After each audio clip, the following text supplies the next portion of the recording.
Hi, welcome back. We're going to do a few lessons on gospel blues. What I was just doing was a few bars from Carole King's "You Make Me Feel Like a Natural Woman" and Aretha Franklin. Her version is really that gospel blues sound.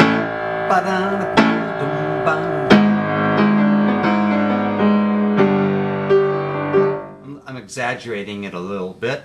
Listen to some Joe Cocker tunes. He has that gospel blues feeling in there.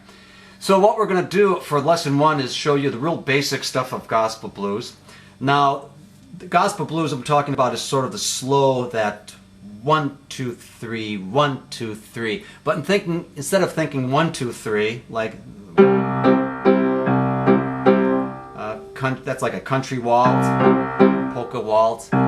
I'm thinking more of I always think about like a 6/8 time with the beat being on the 1 and the 4, so it's 1, 2, 3, 1, 2, 3, 1, 2, 5, 6, 1, 2, 3, 5, 6, 1, 2, 3, 5, 6, that type of deal.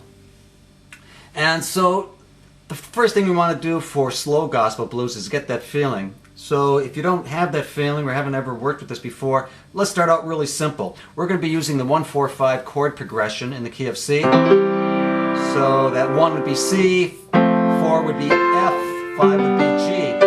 And just using our finger here for the bass and for the melody, really simple. Let's get that feeling, and we'll go through the 1-4-5. It's like 1, 2, 3, 4, 5, 6.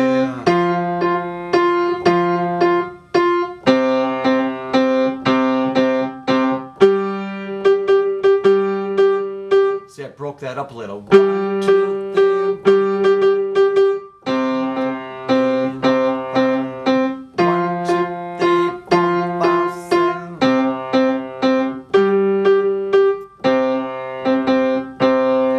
Okay, I know that sounds kind of lame for some of you out there, but we just want to get the beginners to catch up with us so we can get that feeling. It's very important. Second thing that's really important in gospel blues is you want movement. And one of the best ways of getting movement is using that left hand. So, and in this case I'll show you with the right hand too. Again, back to the single fingers, going to the 1-4-5. We want to move, instead of going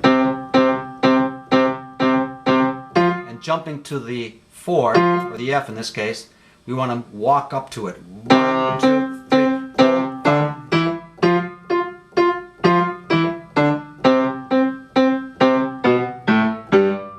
That time I walk down to the 5. That's something in gospel blues, as long as you're walking, doesn't matter if you're going up or down. As long as you're walking and moving, but you don't have to move all the time. So let's use full chords and get an idea of how that feeling would be. In the left hand, I'm using just an octave bass there, right? I'm going to try to keep it simple, but sometimes I get carried away and I don't do anything fancy. I'll just put in like maybe a arpeggio, slide off the 3rd, that type of deal, or 1-5, 1-5, 1-5-8, that type of deal. Here we go.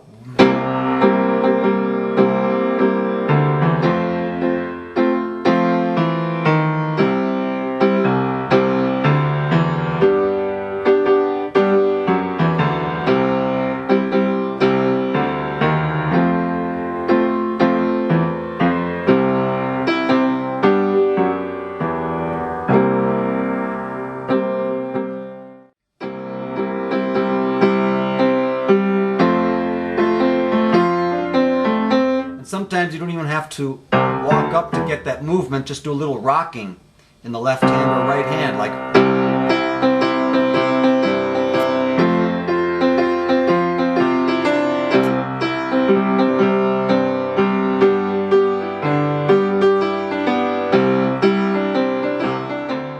Here's another trick that you can use. It's called the split chord method, and I'll give you a real quick rundown what that is. Using the C chord. Take a a C chord in your left hand. 1, 3, 5, right? Use any finger that feels comfortable. Take a C chord in the right hand. 1, 3, 5. All right? Now let's get another C up here. In the left hand, take away the third. Okay, so now we have the 1 and 5. This should look familiar if you took that blues course we have up there. So there's the 1 and 5 in the left hand. So how about the right hand? Well, we don't need the C because we already have one here. Let's take that away. We don't need the 5 because we have one here. Let's take that away. We end up with the 3 and the root note up here. In this case, the C. That's called split chord. Now what you do is move the inner fingers, leave the outer fingers still.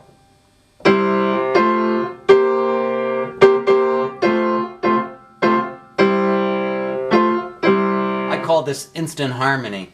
Just as long as you move the fingers in unison. And the rule of thumb is whatever notes you're playing with these fingers, they need to be in the scale that you are in of that chord. So we're in the C chord with a flatted 7th, so the scale would be. And how would I know that? Practice my scales and chords. You can go to the 4, the F.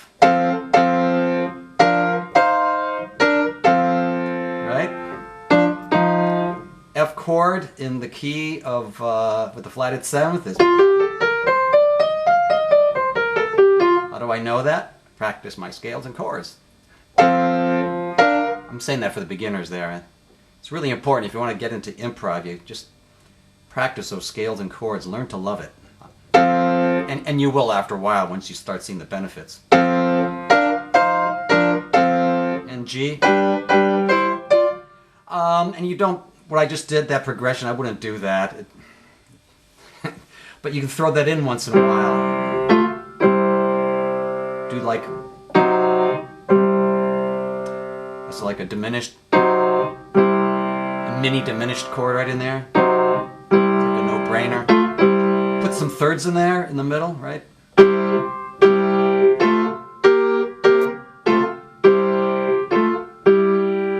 Okay, so what I want you to do when you walk away from this lesson is remember that we want that feeling. 1, 2, 3, 4, 5, 6. 1, 2, 3, 4, 5, 6. 1, 2, 3, 4, 5, 6.